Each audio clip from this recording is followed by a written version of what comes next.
Baiklah, Assalamualaikum warahmatullahi wabarakatuh. Perkenalkan, nama saya Diki Arisman dari program studi Teknik Informatika dari Institut Teknologi Pagar Alam. Di video kali ini saya akan menjelaskan penjelasan singkat tentang Internet of Things, yaitu algoritma IoT. Baiklah, yang pertama, menurut Abu Ja'far Muhammad Ibnu Musa, suatu metode khusus yang digunakan untuk menyelesaikan permasalahan. Yang kedua, menurut Donald Erwin Knath, sekumpulan aturan-aturan berhingga yang memberikan sederetan operasi-operasi untuk menyelesaikan suatu masalah tertentu. Berikutnya, Goodman and Hedet Nimi. Pengertian algoritma adalah urutan terbatas dari operasi-operasi yang terdefinisi dengan baik, di mana masing-masing membutuhkan memori dan waktu yang terbatas untuk menyelesaikan suatu masalah.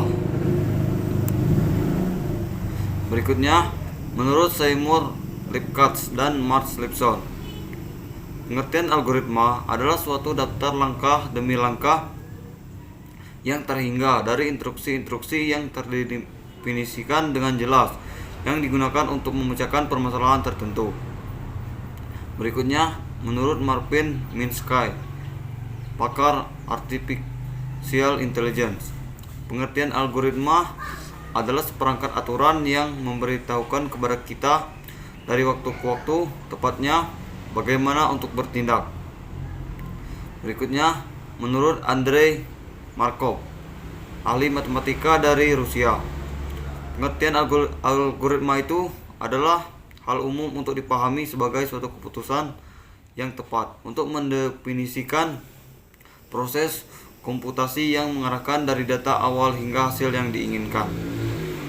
Baiklah, yang kedua yaitu adalah DSS atau Decision Support System.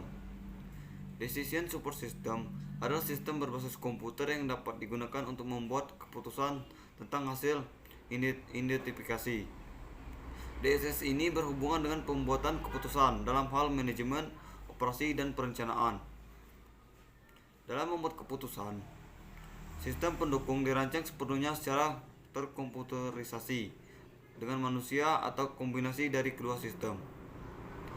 DSS dapat berfungsi untuk membantu mengambil keputusan untuk mengumpulkan data dan informasi, dokumen atau model bisnis sebagai cara mengidentifikasi, menyelesaikan masalah, serta membuat keputusan.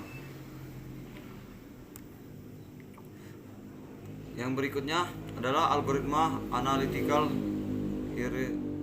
hierarchy process atau disebut MCDA, yang umum digunakan yang mengkonsolidasikan manfaat dan risiko secara eksplisit dengan menggabungkan pentingnya perbedaan dan probabilitas hasil yang terkait dengan alternatif dan bobot dari pentingnya hasil tersebut. Metode ini menghasilkan proses pengambilan keputusan yang transparan, sehingga individu atau kelompok yang menggunakan metode ini dapat memahami dan mendemonstrasikan dasar-dasar keputusan mereka. Berbeda dengan proses pengambilan keputusan standar lainnya, di mana pentingnya berbagai komponen keputusan tidak eksplisit. Berikutnya AHP. AHP menguraikan masalah multifaktor atau multi kriteria yang kompleks menjadi suatu hierarki. Hierarki didefinisikan sebagai suatu representasi dari sebuah permasalahan yang kompleks dalam suatu struktur multilevel, di mana level pertama adalah tujuan yang diikuti oleh level faktor, kriteria, subkriteria, dan seterusnya ke bawah hingga level terakhir dari alternatif. Berikut adalah dasar-dasar dalam memecahkan masalah dengan analytical hierarchy process atau AHP. Yang pertama yaitu menentukan hierarki. Kedua, menentukan prioritas elemen dengan membuat perbandingan berpasangan sintesis. Berikutnya, mengukur konsistensi max. Berikutnya, menghitung konsistensi indeks dengan rumus.